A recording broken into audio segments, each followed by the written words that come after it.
Graça e paz, meus alunos queridos, que a paz do Senhor seja sobre todos nós. Hoje iremos continuar nossas aulas e falar sobre a história dos batistas, principalmente os batistas na América do Norte. A aula de hoje e a próxima aula abordaremos essa questão do movimento batista nos Estados Unidos. Até aqui, nós vimos sobre as teorias da origem dos batistas, as três principais, que é separatistas ingleses, JJJ e os anabatistas. Vimos as colocações de cada uma delas, analisamos os aspectos históricos, as dificuldades históricas relacionadas também. Depois nós falamos sobre batistas particulares e gerais, que surgem na Inglaterra, perdão. Falamos sobre as particularidades desses dois movimentos que vão surgir na Reforma Anglicana. E falamos sobre os pactos das igrejas batistas. Eu passei para vocês o pacto. Infelizmente não deu para nós estudarmos via vídeo, mas quando retornarmos, nós abordaremos um pouco mais essa questão do pacto e eu vou encaminhar também para vocês um texto da editora Standard, onde fala sobre o pacto das igrejas batistas. E vimos nas aulas anteriores os princípios batistas, os 8 princípios básicos que são abordados na nossa declaração de fé e que também estão no livro do pastor Paulo. E hoje iremos abordar e ver os batistas na América do Norte. O texto base que eu estarei usando é o texto do pastor José Pereira Reis.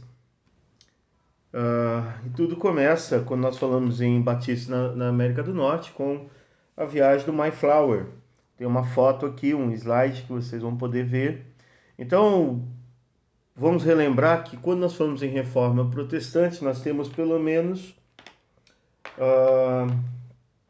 4 fases da reforma. A fase evangélica, com Lutero, ele mesmo não gostava da expressão luterana. A fase calvinista, ou a reforma calvinista, liderada por Calvino e também que conta com Zwinglio em alguns momentos. A reforma radical, que aí são os anabatistas, na Suíça. E a reforma anglicana. Da reforma anglicana, vamos lembrar que quando o rei James I está no trono, ele vai perseguir os protestantes. E vamos lembrar que a palavra protestante quer dizer aqueles que protestam contra os erros e desvios da igreja. E é preciso lembrar que também a reforma protestante na Inglaterra, ela começa do alto para cima, ou seja, ela começa do rei para o povo, enquanto os outros movimentos de reforma começam nos mosteiros e começa também com o povo. Aqui já é um movimento diferenciado, já é uma imposição, um decreto real. Então, quando o rei James I assume o trono, há uma perseguição muito forte contra os dissidentes. Que seriam os dissidentes? Todos aqueles que não andavam e não obedeciam e que defendiam a separação da igreja com o Estado. E isso obrigou muitos a abandonarem a Inglaterra. Um grupo foi para a Holanda e outros foram para as Américas e ficaram conhecidos como os pais peregrinos. Viajaram 65 dias no navio Mayflower. Em 1620, essa data é importante para nós, desembarcaram no atual estado de Massachusetts. Ali chamaram aquela região de Nova Inglaterra.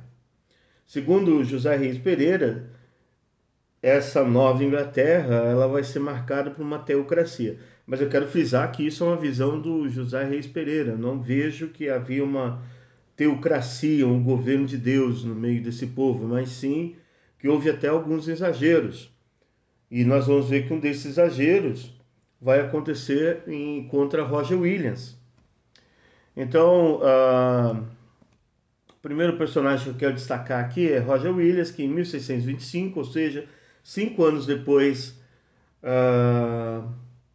de James, o seu filho Carlos I aumenta a perseguição sobre o reinado e isso obriga Williams a ir para os Estados Unidos. Por essa razão, um jovem pastor formado em Cambridge deixa a Inglaterra. Em 1631, ele chegou a Boston com 24 anos de idade e obteve pastorado na comunidade, de Salem. Mas as autoridades da colônia não o viu com bons olhos porque ele era contra o sistema de igreja e Estado. Ou seja, Williams defendia a separação da igreja e Estado e mais a questão da liberdade religiosa. Então Williams foi condenado ao banimento. A principal acusação foi que ele afirmava não ter os magistrados direito de infligir penas por faltas religiosas, ou seja, o juiz ele não poderia punir ninguém por questões religiosas. Ele tinha sim que tratar da questão civil, mas não da questão religiosa. Então a amizade com os índios garantiu a sua sobrevivência, porque quando ele é expulso, ele não tinha outra alternativa. Não teria outra sobrevivência. Então quem vai garantir a sua sobrevivência vão ser os índios. E na Baía de Narragansett, com um grupo de irmãos da igreja de Salem que seguiram Roger Williams. Ele começa então, estabelece um grupo, nesse grupo a separação de igreja e Estado e liberdade religiosa. Então Roger Williams, ele começa aqui defendendo os princípios que nós batistas defendemos. José Reis Pereira faz uma descrição de Roger Williams. Ele vai dizer, era um estudioso das escrituras e assim foi que, pouco depois de ter organizado a sua colônia, chegou à conclusão que a aspersão de água numa criança não tornava um cristão e que isso não era de maneira nenhuma cumprimento da ordem de Jesus quando mandou seus discípulos batizarem. Aqui mais um outro princípio que Williams, e esse vai ser um princípio caríssimo, que é contra o batismo infantil. Aqui não é nem tanto a questão da aspersão, não é a questão de aspersão, de imersão, mas o foco principal aqui é em relação a batizar crianças. Então Williams organizou da colônia de Providence, que foi reconhecida em 1663 por Carlos II. Além disso, em março de 1639, organizou a primeira igreja batista de Providence, no atual estado de Rhode Island. Para a maioria dos historiadores e comentaristas, essa é a primeira igreja batista nos Estados Unidos, a Igreja Batista de Providence. Mas há uma outra linha que José Reis Pereira também apresenta, que é dos seguidores de John Clarke. John Clarke é uma outra linha que reivindica ser a primeira igreja batista em solo americano. Clarke viveu de 1609 a 1676. Ele era um médico e adquiriu a terra dos índios e chamou-a de Ilha de Rhodes, ou Rhode Island. Ali fundou o núcleo de Newport, onde estabeleceu uma igreja, por volta de 1637, com cerca de 15 membros, ou seja, 2 anos antes de Roger Williams. Essa igreja foi conhecida como a primeira igreja batista em Newport. Obadiah Holmes é uma figura importante a ser destacada, que viveu de 1610 a 1682 e foi um dos primeiros colonos de Rhode Island. Foi o sucessor de John Clarke. Ele era um pastor batista. E certa ocasião, quando ele estava numa casa com John Clarke, dois meirinhos se apoiaram nas suas pernas e pedindo socorro a eles. Então John Clarke, alguém pagou por John Clarke, mas o Obadias não tinha dinheiro, então ele foi açoitado na colônia da Baía de Massachusetts por suas crenças religiosas e ativismo. Tem uma foto aqui dele sendo açoitado. Ele se tornou o pastor batista da igreja de Newport, em Rhode Island, cargo que ocupou por 30 anos. Numa cronologia da sua vida, nós vemos alguns pontos importantes. Em 1610, batizado. Em 1630, teve um despertar espiritual nessa época. A sua mãe morreu e, casado com Catarina Hyde, no College Church, Massachusetts, aliás, Manchester, na Inglaterra. Em 1633, seu filho recém-nascido, enterrado em junho. 1638, migrou para a Nova Inglaterra. Em 1639, estabeleceu-se em Salem e recebeu doações de terra. Em 1640, ingressou e assinou o convênio da primeira igreja. A filha Marta batizou e o seu pai morreu. Em 1641, serviu em júri, também apresentou uma queixa contra Richard Flower. Em 1642, seu filho Samuel foi batizado e recebeu doações adicionais de terras.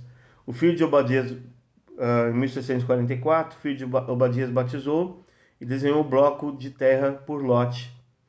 Em 1645, vendeu terras em Salem e mudou com sua família. Em 1649, brigou com o reverendo Samuel Newman e organizou reuniões separadas da igreja, batizado pelo pastor Clarker e Lucar. Em 1650, convocado pelo Tribunal de Plymouth. Em 51, deixou a cidade de Ribot e mudou com a família para Newport, onde foi preso, julgado, açoitado publicamente em Massachusetts por suas crenças batistas. Em 52, assumiu o cargo de pastor da igreja de Newport, na ausência de John Clarker. Serviu como júri em 55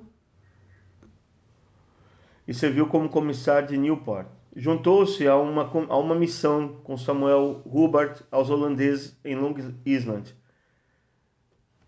E aí, irmãos, é importante destacar que Obadias ele vai ser um ancestral do presidente Abraham Lincoln.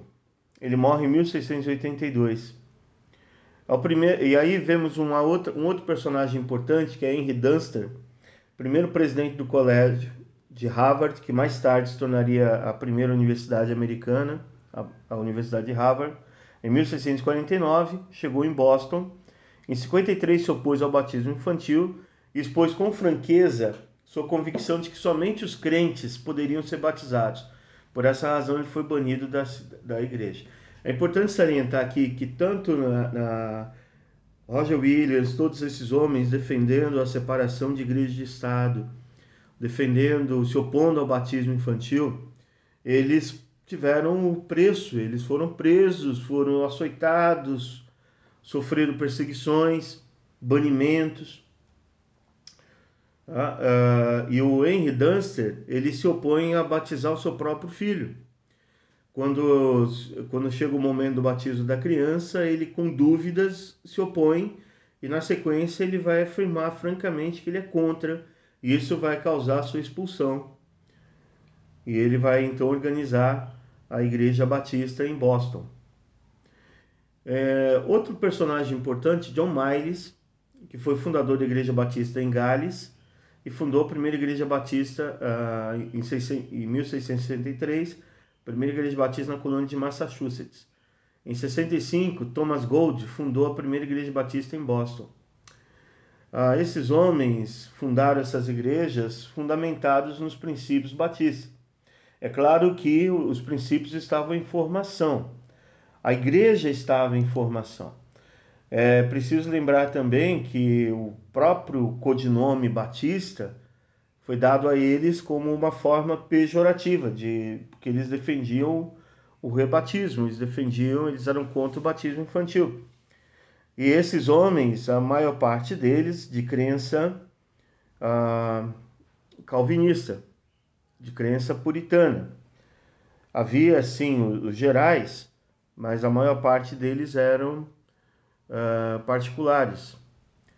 Mas eu quero terminar destacando a vocês a importância desses personagens para a construção não só da história da Igreja Batista, mas da história americana.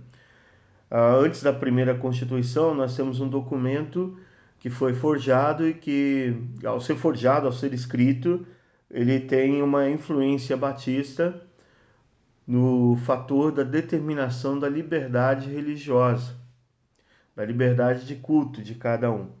mesmo porque esses homens sabem o que eles sofreram por defender aquilo que eles criam. Então, a igreja norte-americana é uma igreja que nasce dentro desse contexto, e cabe lembrar também que, e essa vai ser uma das razões porque eles vão vir, o Sul vem para o Brasil, é porque uh, os batistas do Sul vêm para o Brasil, é justamente a causa do término da escravidão nos Estados Unidos. E o Brasil é o único país, era o único país que ainda aceitava a escravidão. E o Sul era uma região escravocrata. Por isso eles vêm para o Brasil para continuar também o sistema de escravidão. Eu sei que isso pode chocar alguns, mas os batistas que iniciaram o trabalho aqui no Brasil, em Santa Bárbara do Oeste, eles tinham um conceito escravagista. Eles entendiam que eles tinham um conceito sobre a questão da escravidão. Nós vamos ver isso quando nós formos tratar de Brasil. Mas eu já quero antecipar e falar para vocês sobre o livro Centelha de Restolho Seco, da Beth Antunes, que você deverá, se você assim entender, ler tanto ele quanto ler também a História dos Batistas no Brasil, do José Reis Pereira. Então, aqui é só um vídeo introdutório para que vocês entendam a questão dos batistas, a chegada dos batistas nos Estados Unidos e como se deu esse crescimento e essa popularização tão grande, que vai ser organizada a associação, a Convenção Batista, e quando você tem a guerra entre Norte e Sul, e o Sul perde a guerra, e consequentemente a libertação dos escravos, você tem a imigração, você tem a migração dos americanos para o Brasil. É importante entender e salientar que essa ainda não é a vinda dos Bagbies, mas que já é a primeira chegada de missionários americanos, de missionários batistas no Brasil. É preciso lembrar que esses primeiros missionários não vieram com intenção de evangelização. Eles vieram com a intenção de explorar a nova terra. Eles eram exploradores, eles não eram evangelistas. Tá? Por isso, quando nós formos estudar essa parte, nós vamos ver que aí você tem alguns tipos de protestantismo. Então, nós ficamos por aqui. Que Deus abençoe a todos. E até o nosso próximo encontro, que será na quinta-feira que vem. Qualquer dúvida, é só mandar no WhatsApp, que eu responderei para vocês dentro o mais rápido possível. Que Deus abençoe a todos. Fiquem na paz.